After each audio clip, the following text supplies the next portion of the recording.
Greetings and salutations, everyone, and welcome back to tonight's second half. Before we jump into tonight's second half, a couple links. As you know, I rely on Patreon, PayPal, and my merch to help the channel to continue to grow and go. The links to Patreon and PayPal are in the description below, my merch displayed directly under the video. Also, Dogman Frightening Encounters, Volume 1 through 3, the audiobook versions. They were written and researched by Tom Lyons, narrated and produced by me, Jeff Nadolny. Those audiobooks are available on Audible, Amazon, and iTunes, the links to which are also in the description as well. And finally, last but definitely not least, if you'd really like to help support this channel to continue to grow and go, simply subscribe, click that like button, and please leave a comment. It really does help, and guys, it definitely matters. Now, everyone, I have taken far too much of your time.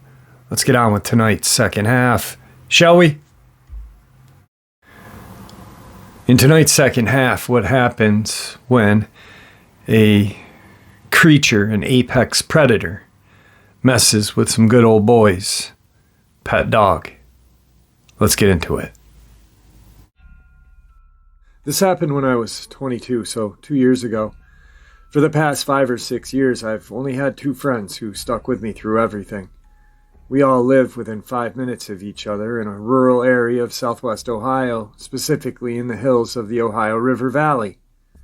My name's Greg, my friends Will and Adam, and my brother Ryan. Adam and Will are next-door neighbors. They both live on decent-sized plots of land that they don't actually own. There's lots of farmland and thick forest. Behind Will's house is a couple of small ponds we used to fish in. His house is pretty small and not in the best condition. Adam lived in a medium-sized brick house. We'd usually go to Will's house to hang out during the summer since his parents were always at camp. And Adam's house, or my house during the other seasons, this is somewhat relevant, but mostly for the setup. Like I said, this happened 2 years ago. We all love guns. So when Adam called and told me he had bought a brand new AR-15, I knew we were going to end up shooting before the day was over. I grabbed my SKS carbine and a Glock 19. Ryan grabbed his AK-47 and his SIG P230.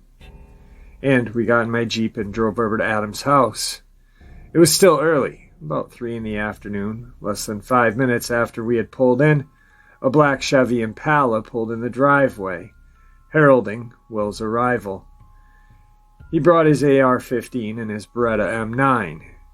We shot for a couple hours, just taking pot shots at a wooden target Adam had built in his backyard. And we had burned through a pretty big chunk of our ammo. I decided I wanted to get something to drink, so I got into the Jeep and drove about 10 minutes away to the closest gas station. After getting to the gas station and getting a few cans of Nectar of the Gods, by which, of course, I mean Monster, I headed back to Adam's house. When I came back, I saw Will, Adam, and Ryan standing by the door at the side of the house.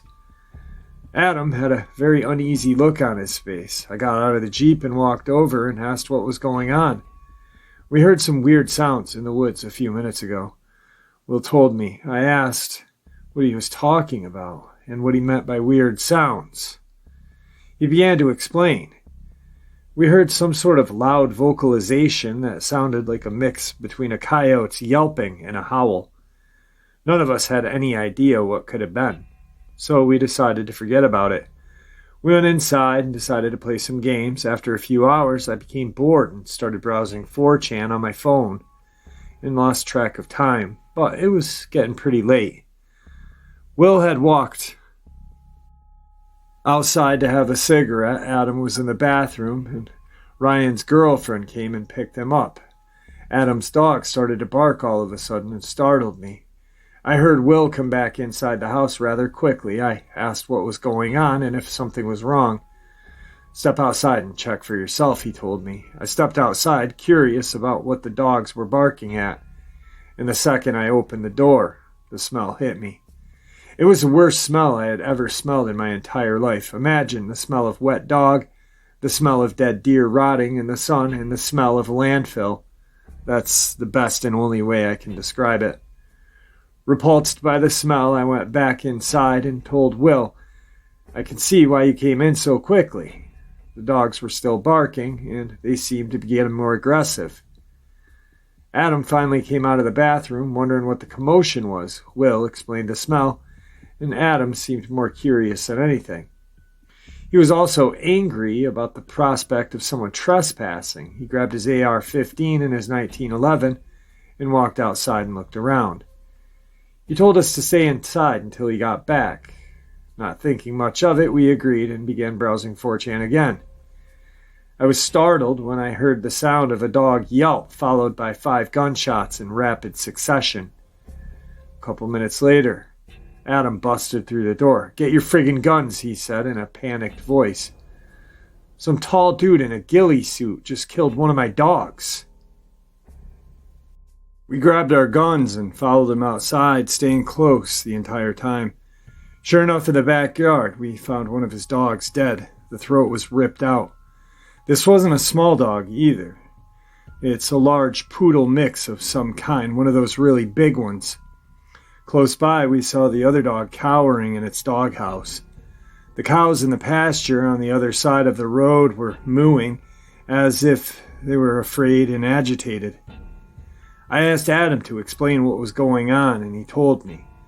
I was on the other side of the barn when I heard my dog yelp. When I rounded the corner, I saw a figure that looked like a big guy in a ghillie suit running toward the woods. I shot at him, hoping to hit him in his leg and incapacitate him, but I know I didn't hit him. The same smell I described earlier was hanging around in the air, but it was faint. Will and Adam had their flashlights on their rifles, and I had one on my pistol, so I slung my SKS over my back and drew my pistol, and we fanned out to search the area. I wasn't expecting to find anything.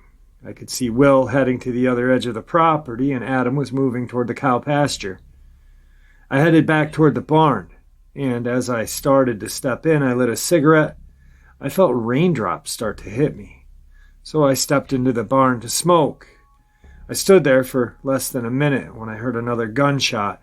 It came from the direction Will went in. I started walking that way. I saw Adam heading that way as well.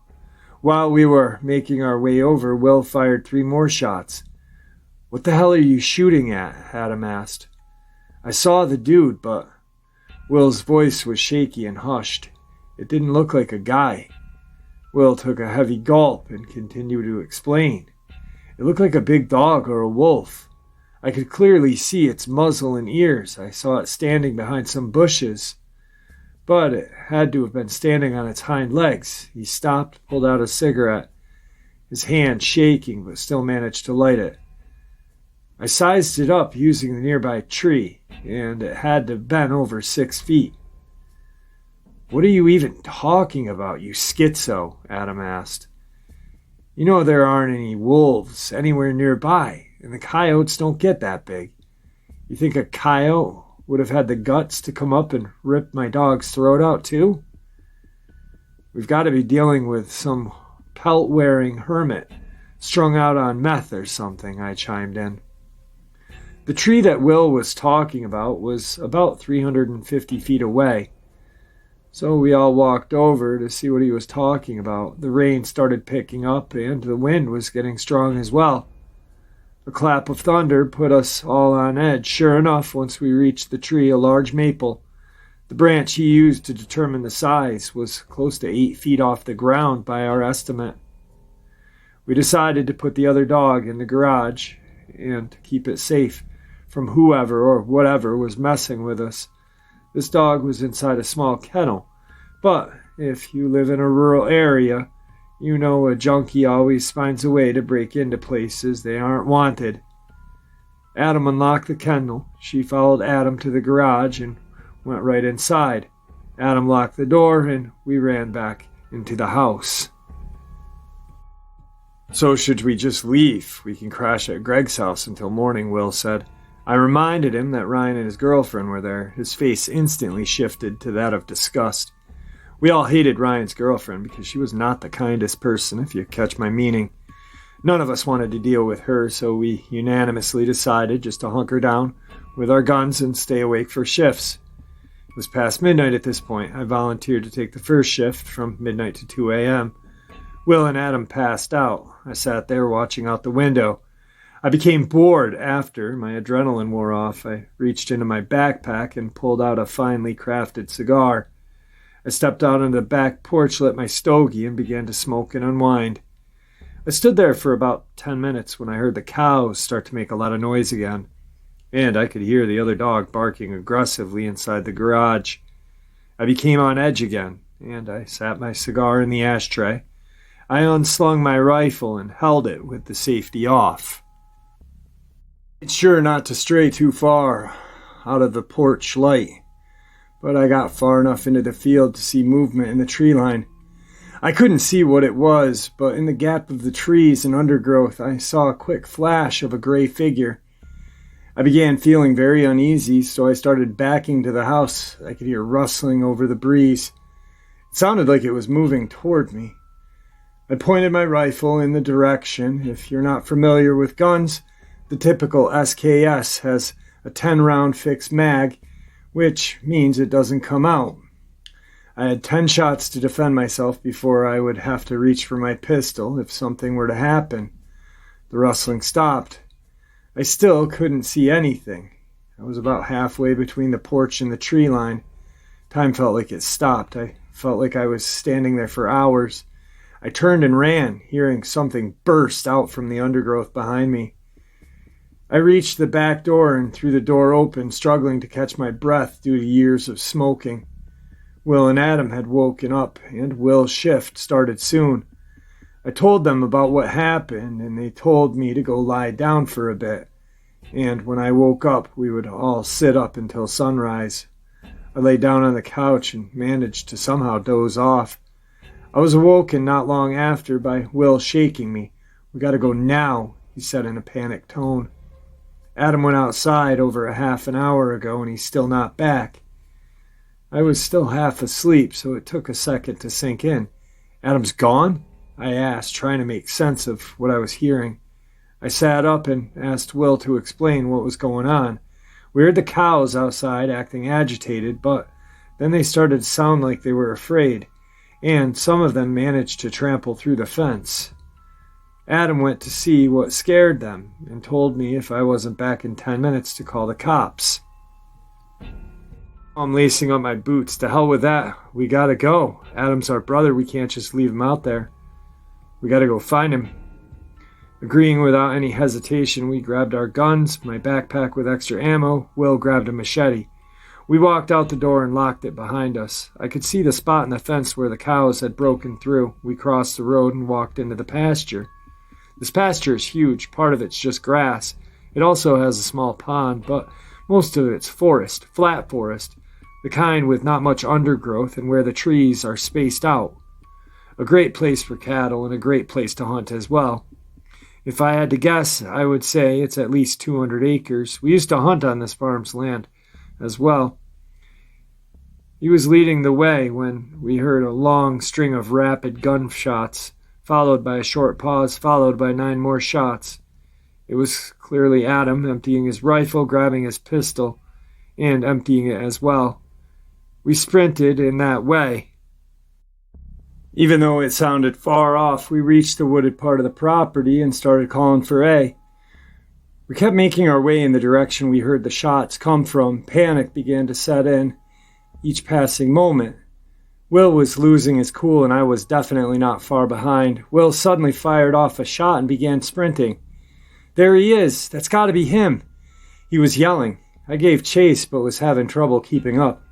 "Slow down," I yelled, trying to get Will to listen.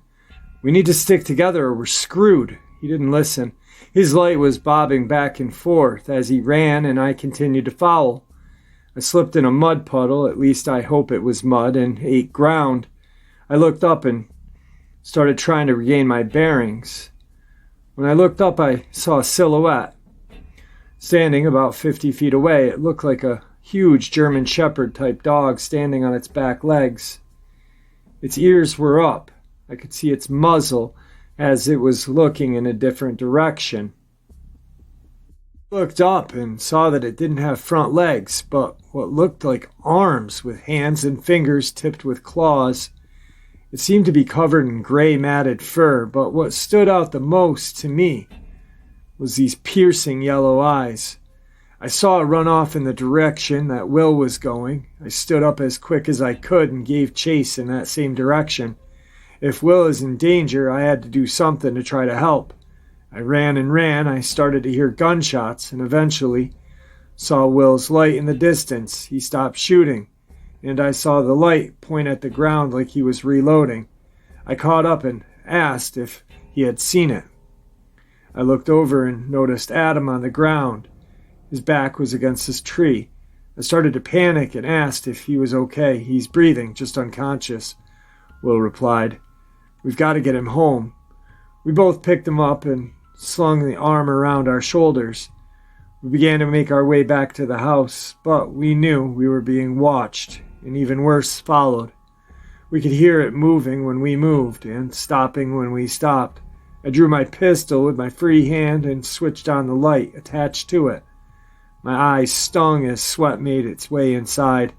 Will and I were both out of breath, and we still had a long way to go back.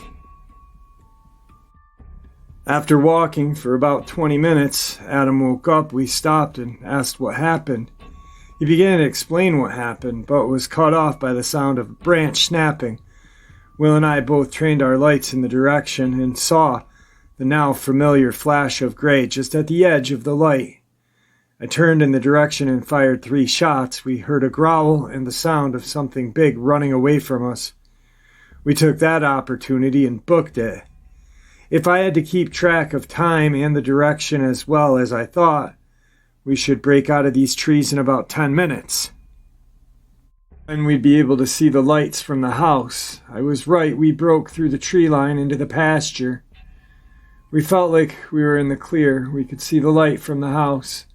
We ran through the pasture and made it to the fence and crossed the street. I asked Adam to unlock the door of the house. He frantically searched his pockets for his key but couldn't find it. He began to panic. We calmed him down and suggested he try a window. Adam, being the smallest of us, agreed. We went to the back of the house and managed to remove the AC from the window, which Adam then climbed through. He let us in, and the rest of the night was uneventful. The next day, we talked to the owner of the pasture where this happened. He found 3 of his cows dead and partially eaten.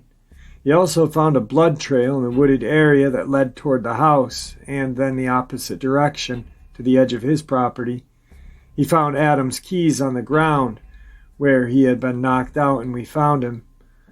The farmer explained the blood trail led onto the land owned by an old hermit who lived in a trailer in the woods. He apparently never leaves and has relatives bring him food, and it's rumored to have messed with the occult stuff in his younger days. We told the farmer everything, but he didn't believe us, thinking we just saw a pack of rabid coyote or feral dog. None of us agreed with that, so what could it have been? Was it a Dogman? Adam still lives in that same house and hasn't seen or heard anything since. All of this is 100% true. I stake my life on it. And I apologize for the anticlimactic ending. Today's second encounter. Last year I got a wild hair up my ass and plunged into this Dogman Bigfoot thing. 7 or 8 months of just nonstop researching and annoying the dog shit out of my girlfriend about Dogman, Bigfoot, what have you. This was all brought on by nothing more than clicking a YouTube video one night. My girlfriend's family, turns out, has a little history with the big hairy guys. Her uncle was featured in some European Yeti Squatch hunter after reporting a 12.5 or 13-inch footprint in his backyard.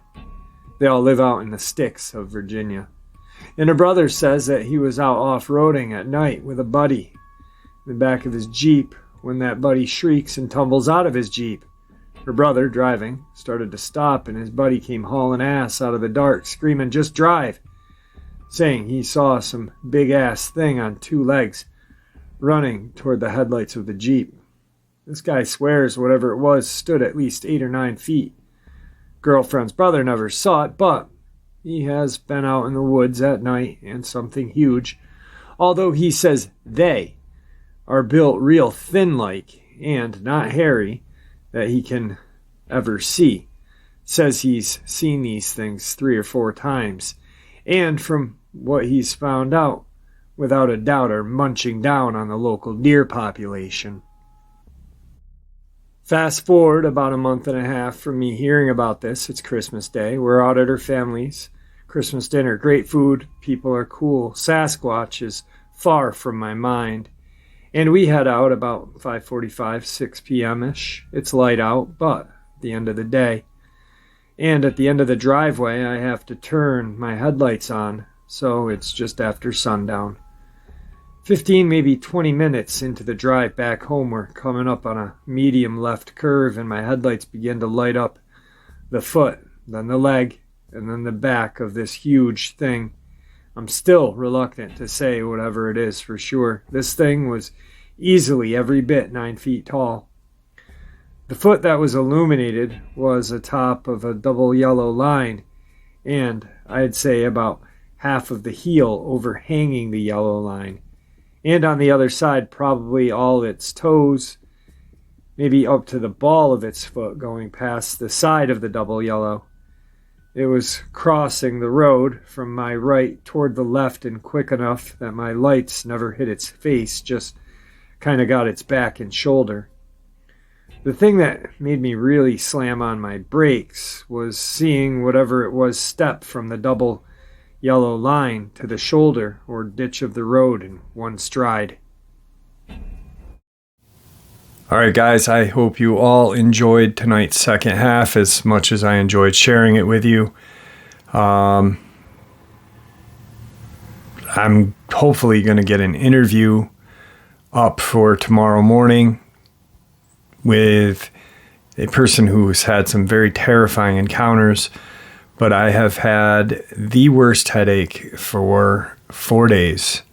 It is almost migraine status, and I cannot get any relief from it. So I'm going to try and just close my eyes for a while and not think about anything except nothing. And hopefully it'll help the headache go away and I can get this interview done, because I really want you guys to hear this amazing and terrifying interview from a subscriber just like you. Anyway, with that, my friends, stay safe, stay healthy, and may the Great Spirit watch out for all of us. May guide us down that path that we call life.